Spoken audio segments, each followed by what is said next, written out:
Le nombre de séries à faire par exercice dans une séance de musculation, ça reste quand même un point d'interrogation pour beaucoup de pratiquants. Est-ce qu'il faut faire 2, 3, 4, 5 séries par exercice? Est-ce qu'il faut adapter le nombre de séries à l'objectif ou à l'exercice en question? Aujourd'hui, je vais répondre à toutes ces interrogations.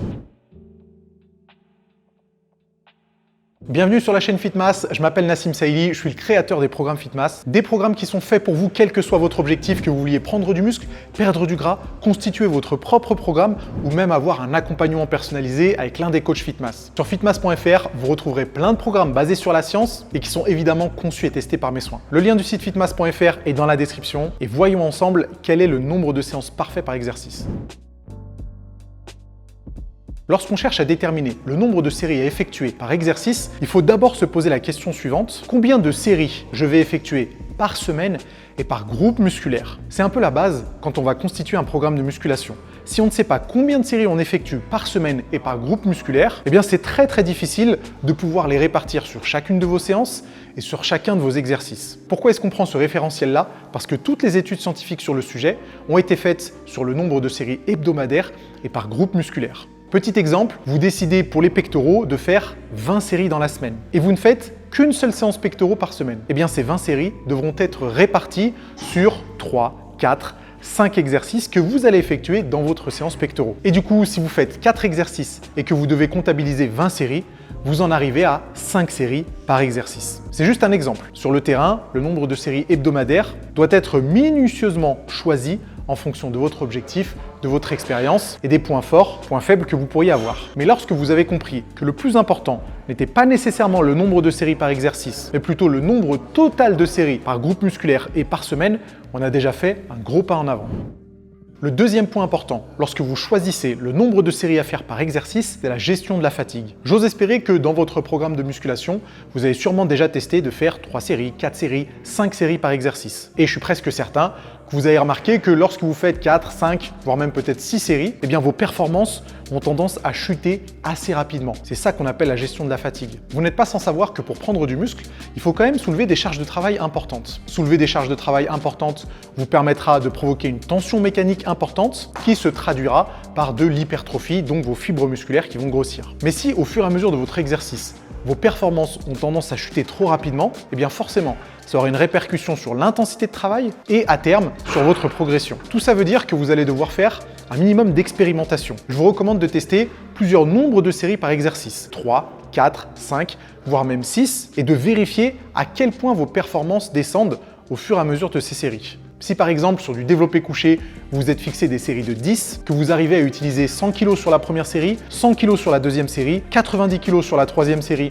mais qu'à partir de la quatrième série, on descend à 70, 60, 50, la réduction est bien trop importante et dans ce cas-là, il aurait fallu s'arrêter à la troisième série. Pourquoi je dis qu'il faut expérimenter? Parce que ça dépend de l'exercice, du groupe musculaire, de votre expérience à la salle, de votre tolérance à la douleur. Donc malheureusement, impossible de vous donner un chiffre qui fonctionnera pour tous les cas de figure, mais ça tombe bien, l'expérimentation vous permettra d'en apprendre beaucoup plus sur votre corps.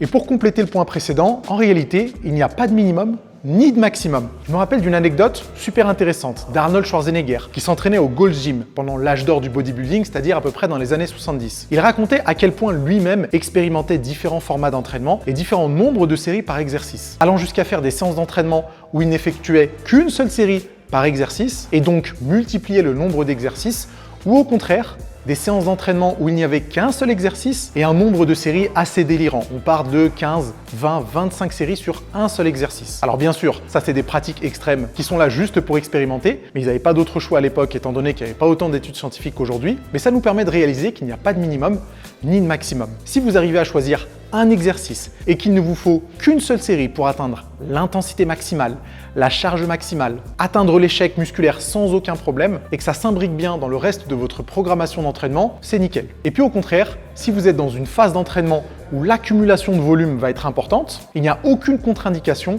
à faire 6, 7, 8 séries ou même du 10x10 par exemple, qui est un format d'entraînement très populaire dans la musculation. Et d'ailleurs, j'aurais même tendance à dire que varier le nombre de séries par exercice, ça apporte un peu de variété, un peu de nouveauté, ça permet d'explorer différents types d'efforts et à condition que vous soyez bien attentif à vos performances, que vous notiez vos séances pour être sûr de suivre ce que vous avez fait, je trouve que c'est une excellente idée d'explorer différents types d'entraînement pour voir comment votre corps répond. Je suis hyper fan du 6x6, du 8x8 ou du 10x10 que j'intègre très souvent dans mes propres séances d'entraînement et que j'intègre aussi dans les programmes Fitmass. En fonction de l'objectif, ça peut permettre une stimulation musculaire hyper intéressante, une dépense énergétique hyper intéressante, ça apporte de la variété, ça permet de voir où sont ses limites, il n'y a que du positif derrière ça. Donc ne vous formalisez pas sur les séances classiques avec 4 séries de 10, explorez d'autres horizons et je suis sûr que ça rajoutera pas mal de choses à vos séances de musculation.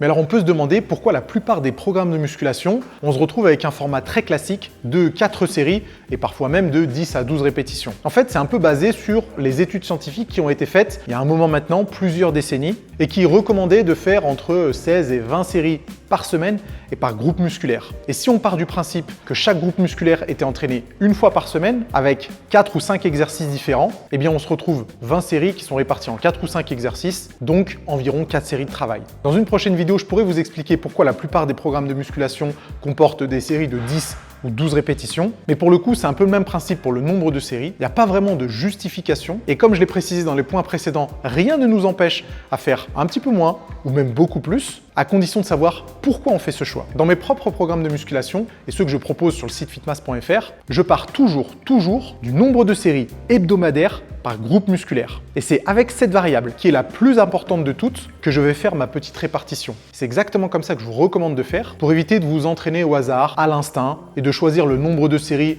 en fonction de votre humeur du jour, mais sans vraie cohérence par rapport à votre programmation d'entraînement. Vous savez que s'entraîner à l'instinct, c'est pas quelque chose que je recommande parce que c'est très difficile de suivre ses performances et de les faire évoluer petit à petit. Et le nombre de séries par exercice, ça reste une variable très importante qu'il faut traquer pour pouvoir la faire évoluer. Donc c'est jamais une mauvaise idée de faire 4 séries par exercice, mais n'oubliez pas qu'on a beaucoup d'autres possibilités qui s'ouvrent à nous pour essayer de progresser le plus rapidement possible. Avec toutes ces informations, lorsque vous commencerez l'un des programmes Fitmass, il ne faudra pas être surpris si vous voyez certains exercices où il n'y a que 2 séries et d'autres exercices où on peut monter très haut, 8, 10 séries de travail. Que ce soit d'ailleurs dans VRT, mon programme spécial prise de muscle ou dans Superset, mon programme spécial perte de gras. J'utilise plein de fourchettes de répétitions différentes, plein de formats différents et des nombres de séries par exercice qui peuvent varier en fonction de l'objectif, du cycle en question et de ce qu'on aimerait provoquer sur le corps. Et d'ailleurs, tout ça, je l'explique bien plus en détail dans Fitmass Builder qui vous permet de construire votre propre programme en fonction de vos spécificités, votre emploi du temps, vos points forts,